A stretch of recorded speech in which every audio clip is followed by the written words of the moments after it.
Welcome to All Pro Football Data. My name is Jim Coburn, and today's episode talking about Keon Coleman, wide receiver out of Florida State. We're going to be looking at him in terms of his production profile to kind of see where he kind of compares with things. Now, Keon Coleman was first team All ACC and third team All Big Ten in 2022. So those are some interesting sort of hallmarks for him. Interesting as he was third team All Big Ten in 2022. He probably should have been a little bit higher than that based on his data. But looking at offensive market share score. So if you're new to the channel, new to the stuff that I do, this is how I get offensive market share production scores. You can follow kind of the guidelines here, and the guy can give you an idea. But this is how I do it here. Pause the video and watch it if you basically aren't new to the channel. Now, when you get to the scores, Keon Coleman had a 67 percentile receiving market share score, 77 percentile in terms of total offensive market share, and his touchdown market share was in the 70 percentile as well. These numbers line up with sort of the starter averages and Pro Bowl thresholds, but don't quite hit the Pro Bowl averages or All-Pro averages at the position. So in other words, he's not exactly where most Pro Bowl wide receivers end up in terms of their production, but he's also in between a starter and a Pro Bowler. He's kind of in that little area, if you will, in terms of his production traits. Then when you look at his efficiency traits, so efficiency takes a look at yards per reception, takes a look at touchdown percentage, how often he was in the end zone when the ball was in his hands, and this is where his efficiency data is a little, it's okay. He had a 50 percentile in terms of his yards per reception, and 60 percentile in terms of his touchdown percentage. So his efficiency data was just okay for him. Now, taking a look at his adjusted production is like the context for his production. How productive was he for his age? How productive was he for his level of competition?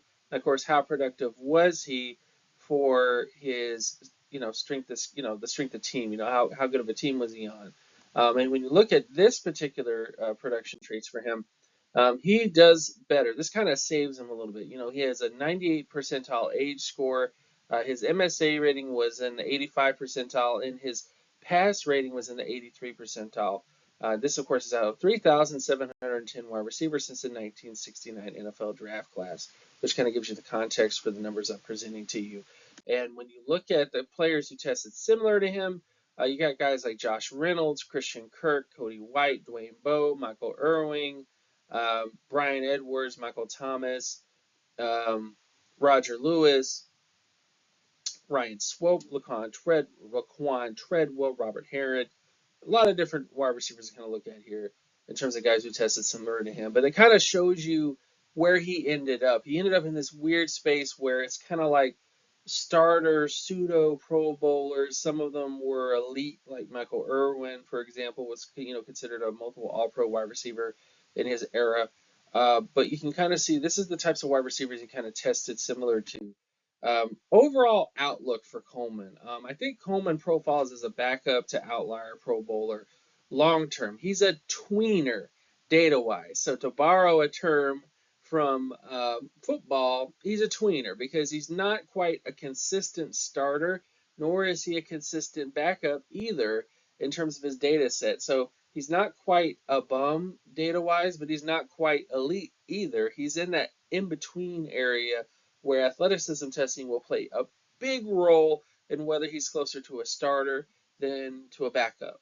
So if he tests well as an athlete, he at least has prerequisite athleticism, you're looking at a starter. If he has elite athleticism testing, you're looking at a potential Pro Bowler based on his data. It'll just come down to those types of things for him. So that's kind of where Keon Coleman tested. I think he should be considered in sort of the top 10 wide receiver range. I'm not quite sold on him being a top 5 wide receiver in this class based on his overall data, but we'll see how the class shakes out once the combine comes around and the pro days and stuff like that. But this is a general overview of Keon Coleman based on his production data. Somebody who's a tweener data-wise. He's kind of in between being an elite wide receiver and being a backup. So we'll see what happens with him, but that's kind of where he is at in terms of his data profile.